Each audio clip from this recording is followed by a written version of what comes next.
Cage Blinds. We've caught up with Cynthia Arceo at Luttrell Yee up getting some work here in Albuquerque. Yes. How you doing? How you feeling? I'm doing great. How about yourself? I'm doing good. We heard you're going to be back in action September 2nd, right? Yes, that's what we're looking forward to. That's the plan. September 2nd in Ontario, California for KOTC Never Quit. Back in the King of the Cage, going out to California this time. Have you been out that way yet? Yes, actually my pro debut was in California in the same venue at the Citizens Business Bank Arena in Ontario, California. Did you expect to be getting this much traveling in? I think you've been to Philadelphia, New York. You're getting a lot of traveling in now that you've turned pro. Yes, it was actually in the plans for us to go out and get different opponents and go out and get exposure. So it's all been in the plans. I'm looking forward to it. It's great. And then consecutive second round finishes. Everything's playing out as planned? Yes, it is. Well, like you said, we're here getting more work done, improving on lots of different things, including my strength. So it's gonna get a lot better. So let's go back to those first two pro victories. You've had trouble on the matchmaking side, getting opponents. We knew this took a little bit. So has it made it sweeter once you've been able to get into the cage, having these other, bumps in the road? It's always good to know your opponent, but I mean, it's something that you get used to. Sometimes they tell you who it is, and sometimes other things happen, life happens, and they have to drop out of the fight. So God willing, everything will stay as promised. Getting in the cage these first two times as a pro, where do you think you felt you've made the biggest strides in your game? Strides as in like gains. Okay, I think I've done a lot more gains. Everything overall, I feel a lot more comfortable in there. That's basically my home. So once you feel comfortable in there, it's great. Everything can happen. And then where's your focus been on? Where are you trying to take it to the next level? Where do you have to work to go to where you want to? Well, I mean, everything all the way around. I mean, if we want to keep improving, we gotta keep working everything all the way around. That's basically, you gotta keep learning and improving, and I want to get to the top. So there's only one way to do that, and that's through hard work. So I'm ready for it. Coming out here to get that work in at Luttrell Yee, I know they like to work the cage, they like to work the grappling and the clinch a lot. That's something probably that you could work on, considering you spend a lot of your focus on the striking. So what has this been like coming up here getting this training in? It's great. It's different, but it's great. It's all including into my strengths and becoming my strengths now. So I'm really happy with it. And still staying focused on being that traditional martial artist. You weren't able to compete on the combative side, but I heard you picked up some more trophies recently. Yes, I did go back, and I got to compete in the kata side of it, and got world champion on grand champion on that. So I'm really happy about that. It kind of hurt to not be able to defend my title, but it'll happen later. And tell us about the fun side of going through a competition like that, where you're doing more technique, right? Yes, it is a lot more technique, but it's going back to my roots. But it's very nice to always go back. It's like going back home. Who doesn't like to do that? So it's great. Now, what did that kind of competition entail? Kata is basically forms. So it's a series of movements and stuff. So it's traditional. And like, how long was the competition? It was about 3 days. About 3 days. So for 3 days you had to do. How long was your session each time? It's different divisions. So every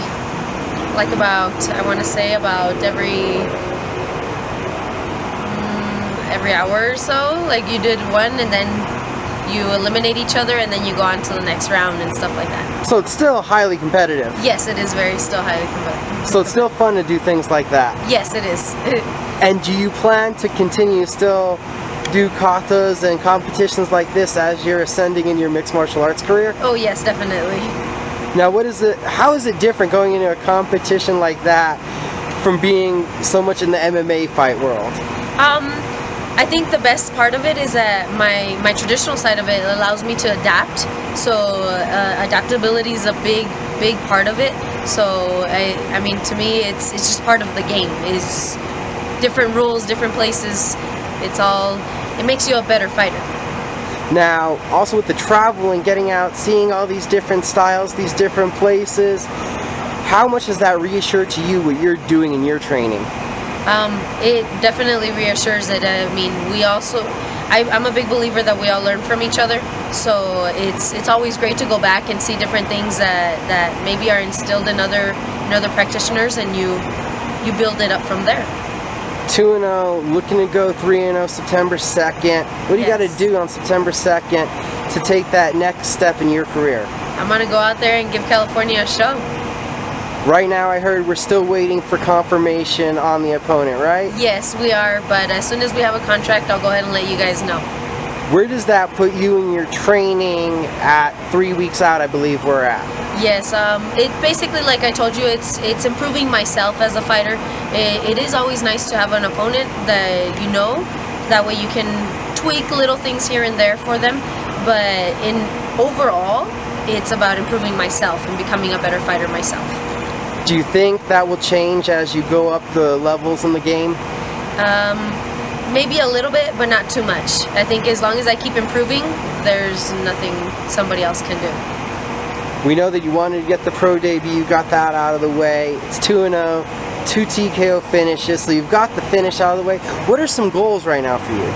I want to keep moving up. It looks like hopefully we'll be getting a title shot soon. So I'll become the new Strawweight champion for King of the Cage, and then we'll keep going up from there. So talking about soon, think with the win that happens, or? Yes, definitely. Now, what would that mean to you to capture that belt? You had it as an amateur. What would it mean to totally complete this run and do it as a pro too? It'd be great. I mean, it'd be getting the higher level of what is already mine, which is the amateur championship, but now it would be at the pro level. It was actually supposed to happen, this fight, in Ontario, California, but the person that currently holds the belt wasn't able to fight, so it will be happening soon. Does this feel quick to you? Does it feel like this process is coming along sooner than you thought, or are you progressing just the way you thought? It is a little quick, but you know what? Through hard work, everything falls into place, and it's falling into place. Being a professional now, has this been any different than what you expected? No, it's actually been very, very similar to everything that I've expected. So. Did it feel like becoming a pro, going from an amateur, was going to be more of a big deal than what it's become?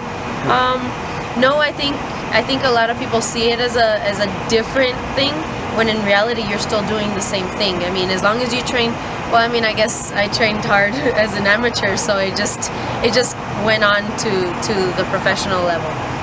So right now, as far as your focus, I know you have September 2nd, but can you keep that belt out of your mind, or does it feel so close that you keep thinking about it? That's a goal. You gotta keep your goals in mind. What's the message for the fans? Keep an eye out for me. I'll be fighting in King of the Cage, Ontario, California. KOTC Never Quit. Hope to see you guys soon. Thank you for the time. Thank you very much, Cage Minds and Micah, for everything and coming out here and taking time to see me. Did you have any sponsors you need to shout out to? Yes, I do. I would like to thank my sponsors, Strawweight Power Sports, Gun Central, The Lunchbox, Thermal Repair, LLC. Thank you for the time. Thank you very much.